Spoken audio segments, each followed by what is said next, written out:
Hello. Today's topic is around guilt. We're all going to experience guilt. It's an emotion that we cannot avoid. And so what is this emotion? Guilt is a moral judgment on ourselves. Now, the purpose of guilt is to actually keep us true to who we are and to our higher self. But what also ends up happening in the process is that we end up shaming, criticizing, loathing, and abusing, as well as suffering when we experience long-term feelings of guilt. Now, in the immediate, what guilt is actually showing us is the distance between where we are and a standard we want to live our life by. So the first question we want to look at when we look at feelings of guilt is, where is the standard coming from? The standards of how we should live our life will always come from our upbringing, from society, from culture. So these standards are meant to guide us in a way that we stay aligned to the feeling of love within us. This is what we want to start recognizing when it comes to powerful negative feelings like guilt. However, when we go against these standards, what happens is that we feel a momentary something to remind us to go back to our standards. So anytime we carry guilt beyond that moment where it occurs into a projected time frame, that is when we are actually shaming ourselves because we cause regret within our own emotional body. Regret is a feeling of, I could have done something different in the past situation, and I did not do things differently. So now there's guilt associated with that feeling of regret over that past experience. So the first thing we want to start to understand is, what are we exactly regretting and guilting? Is it that we are expecting ourselves to take a different action than we did? Is it a different behavior that we wanted out of ourselves? Once we get very clear on exactly what it is that we are self-criticizing and self-loathing over, now we can frame the guilt in a different way. And the way to do that is, you want to look at the guilt and you want to come into an overall understanding of what information and what knowledge and what experience you had available at that specific moment in time when you exhibited the behavior, the trait, or the action that you are guilting or loathing yourself for.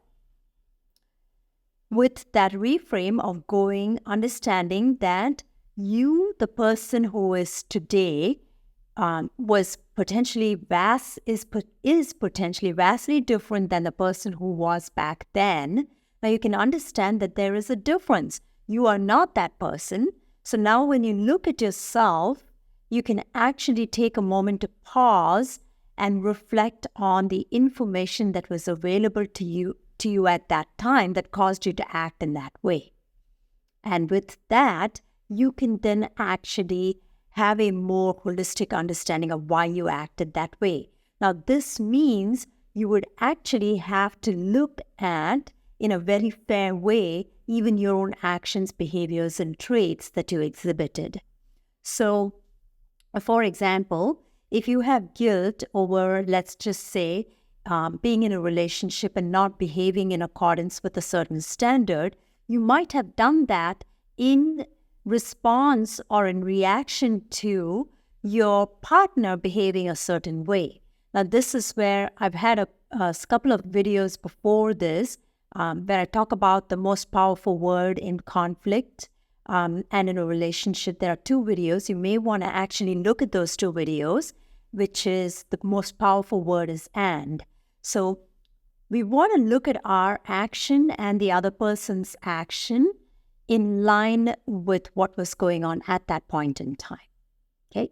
And when we do it in that way, we can understand that we were acting in the way that we could best act in that way, in the way that we could best behave in that way. So that is one way for you to uncover the deeper dimensions of what your guilt is and work through the guilt and the regret that may be coming up. Now understand that guilt is momentary, but when we carry guilt over a longer period of time, it's actually regret combined with guilt. Now with this reframing, we want to also understand that ultimately the purpose of all of your emotions around guilt and regret is to allow you to step more fully in to a way that you actually want to live your life. Okay?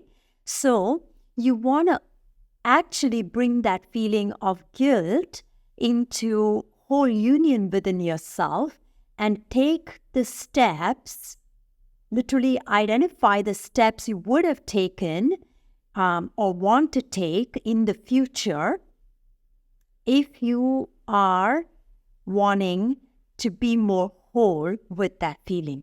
So an example of that might look like, in the future, I decide that I'm going to be more attentive to people who matter to me so that I don't have to have this feeling of regret and don't have to carry this feeling of regret inside of me. This feeling of regret is showing me that I'm not being kind enough to this person. Therefore, I'm going to choose to be kind in the future. Okay? So it's not enough to just identify what it is. It's important for you to start taking actions toward that. So that may look like, I want to express to this person that I was not 100% in alignment with myself. I was not 100% in alignment with my ideas of how I want to live. Now, in the largest equation, you and everyone else on the planet will always have guilt over anything and everything that happens in your life. The reason for this is because as you go through the process of feeling guilt, you're going to grow, you're going to evolve as a human being, you're going to become a bigger version of yourself. So guilt has a purpose in your life. And that purpose is to expand you further into love. Okay? So now what you want to do is you also want to look at, if you are especially regretting or guilting over a past experience, you want to look at how your behavior, trait, or action actually served the other person in love.